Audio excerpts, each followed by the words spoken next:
बिहार चुनाव से पहले सीएम पद को लेकर सियासी लड़ाई चल रही थी और अब सरकार गठन के बाद सत्ता पक्ष और विपक्ष के बीच विधानसभा स्पीकर पद को लेकर दावेदारी हो रही है।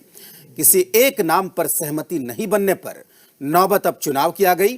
कल स्पीकर का चुनाव है, जिससे यह तय होगा कि स्पीकर का पद किसके खाते में जाएगा। सीएम के बाद स्पीकर पर लड़ाई। विजय सिन्हा एनडीए के उम्मीदवार, अवध बिहारी चौधरी महागठबंधन के कैंडिडेट। किसके हाथ लगेगी बाजी?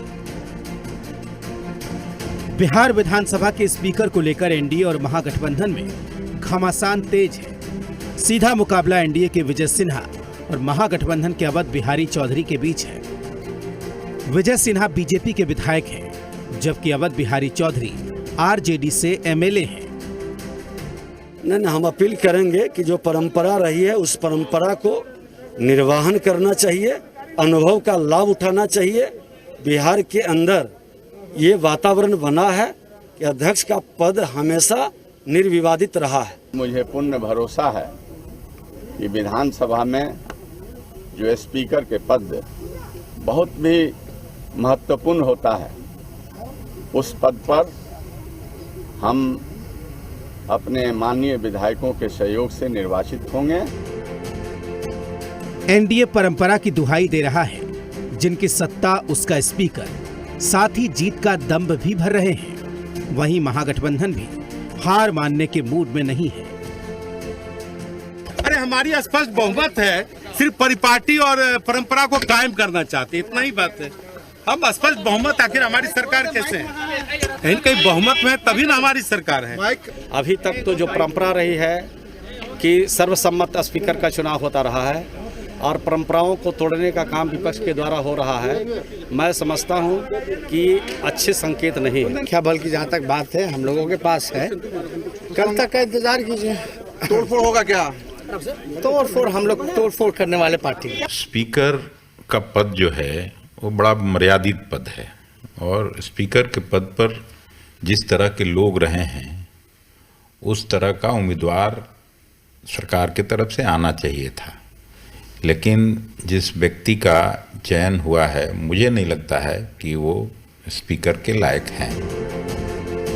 एआईएमआईएम और बीएसपी ने अभी तक अपने पत्ते नहीं खोले हैं। बेहतरीन और पाकीज़ा, हसीन और पवित्र रीति यही थी कि सत्ता पक्ष के लोग स्पीकर बन जाते, डिप्टी स्पीकर का ओहदा विपक्ष को दे देते। कोई झगड़ा नहीं, कोई मतदान नहीं, कोई विवाद नहीं, ये सबसे अच्छा था। क्योंकि हमारे नेता बहन जी हैं, बहुजन समाज पार्टी के हम एक सिपाही हैं, उनके आशीर्वाद से मैं चैनपुर विधानसभा से 96,000 वोट पाया, सारे लोगों ने दिया। तो रात को बात हुई, कब सुबह निर्णय लिया जाएगा। क्या अभी तक कोई डिसीजन नहीं हुआ है कि किधर? नहीं हुआ, कोई डिसीजन नहीं हो पाया। 25 नवंबर यानी कि बुधवार को नए स्पीकर का चुनाव होना है। ये देखना दिलचस्प होगा कि विधायकों की संख्या बल के इस खेल में जीत किसे मिलती है, विजय सिन्हा को या अवध बिहारी चौधरी को। ब्यूरो रिपोर्ट, जी मीडिया। एनडीए के उम्मीदवार और बीजेपी के विधायक विजय सिन्हा के बारे में आपको जानकारी दे दें। विजय सिन्हा पिछली सरकार में श्रम संसाधन मंत्री थे। लखीसराय से चौथी बार लगातार विधायक चुने गए हैं। पूर्व डिप्टी सीएम सुशील मोदी के करीबी माने जाते हैं। मंत्री बनने से पहले प्रदेश में प्रवक्ता भी रह चुके हैं। विजय सिन्हा जिले से लेकर प्रदेश संगठन में कई पद पार्टी में संभाल चुके हैं।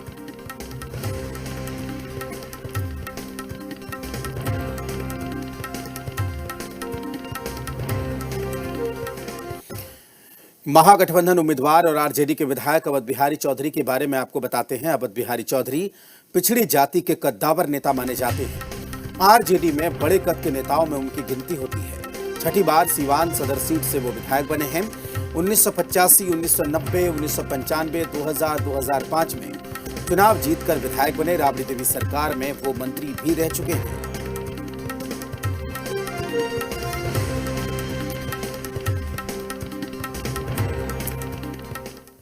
स्पीकर पद पर सत्ता पक्ष और विपक्ष के बीच आम राय नहीं बनने पर स्पीकर तय करने के लिए अब चुनाव होगा। ऐसे में अंक गणित जिसके पक्ष में होगा, बाजी उसी के हाथ लगेगी। आपको बिहार विधानसभा का मौजूदा गणित हम ग्राफिक्स के जरिए बताते हैं। दरअसल बिहार विधानसभा की कुल 243 सीटों में एनडीए के पास 125 सीटें हैं। महागठबंधन के पास 110 सीटें हैं, एआईएमआईएम के पास 5 सीटें हैं, एलजेपी के पास 1 सीट है, जबकि बीएसपी के पास 1 सीट है और 1 विधायक निर्दलीय है। यानी कि आंकड़ों के लिहाज से एनडीए का पड़ला यहां पर भारी नजर आ रहा है। लेकिन अगर बाकी के 8 वोट जोड़ दें तो विपक्ष के पास 118 होते हैं, तब भी जो जादुई आंकड़ा है चुनाव जीतने का, वहां तक पहुंचता नहीं दिख रहा है विपक्ष।